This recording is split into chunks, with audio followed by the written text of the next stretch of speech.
Communiqué final.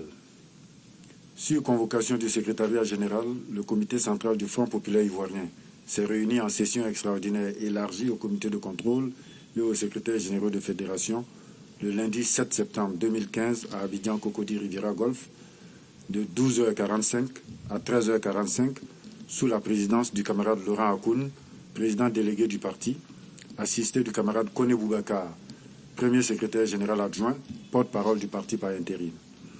L'ordre du jour de cette session a porté sur un point unique, l'inéligibilité de M. Alassane Ouattara et les conditions d'organisation de l'élection présidentielle prévue pour octobre 2015. Ont répondu présents à cette session extraordinaire, en dehors des excusés pour des contraintes d'exil et d'emprisonnement politique, toutes les structures du parti, y compris le comité de contrôle et les secrétaires généraux de fédération.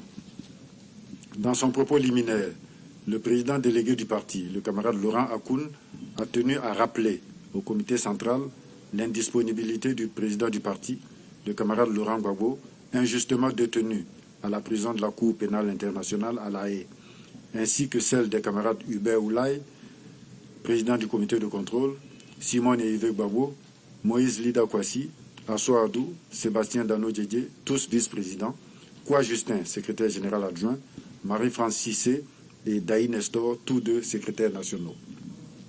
Le président Akoun a par ailleurs informé le comité central de l'agression dont ont été victimes à la MACA, maison d'arrêt et de correction d'Abidjan, dans la nuit du 1er au 2 septembre 2015, les détenus politiques pro-Gbagbo, notamment les camarades Asso Adou, Lida Kwasi Moïd, Maître Bailly Patrice, membre de la garde rapprochée du président Laurent Gbagbo et une dizaine d'autres personnes avant d'être déportés manu militari dans des prisons de l'intérieur du pays.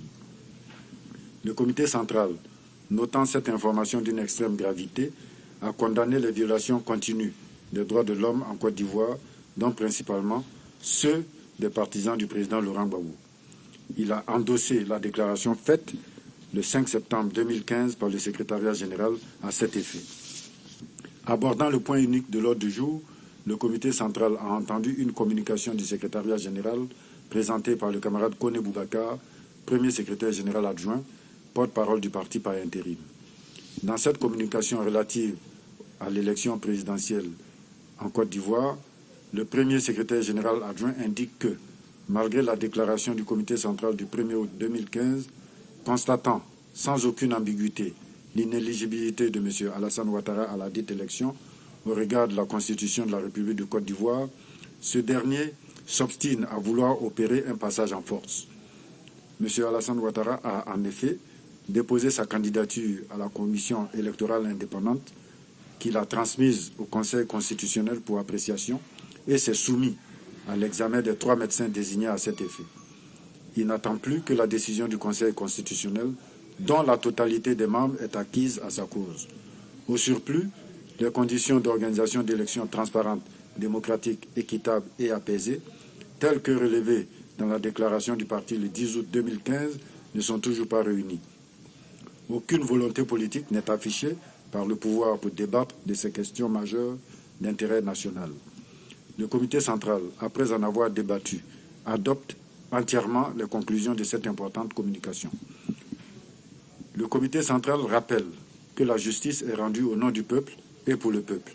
Par conséquent, la décision que le Conseil constitutionnel s'apprête à rendre doit être conforme aux textes et lois que le peuple de Côte d'Ivoire s'est librement donné, particulièrement la Constitution, notre loi fondamentale et donc la norme supérieure dans l'ordonnancement juridique.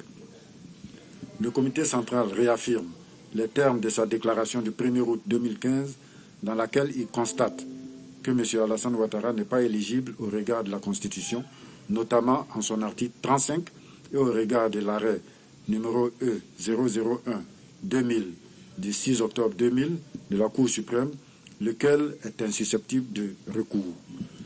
Le comité central instruit le secrétariat général à mettre en ordre de bataille toutes les structures du parti sur l'ensemble du territoire national et à l'extérieur, ainsi que les militants, les démocrates de tous bords pour l'exécution sur le terrain du mot d'ordre du parti.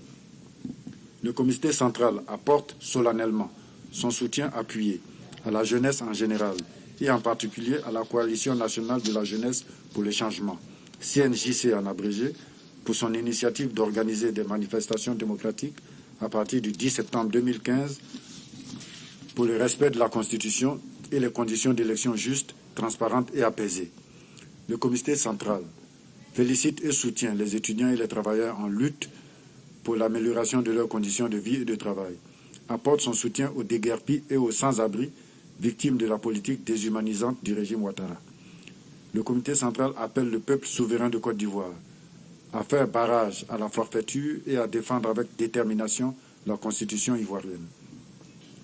Le comité central appelle les militants, les sympathisants, tous les démocrates et toute la population à organiser des manifestations démocratiques publiques en cas de validation par le Conseil constitutionnel de la candidature de M. Alassane Ouattara. Cet acte du Conseil constitutionnel constituerait une violation grave de l'âme suprême de la nation et un mépris intolérable contre lesquels il faut réagir par tous les moyens légaux qu'offrent les lois ivoiriennes. Le comité central instruit le secrétariat général à demeurer saisi de toutes les questions relatives à l'élection présidentielle à venir. Faite à Abidjan le 7 septembre 2015, le comité central. Je vous remercie.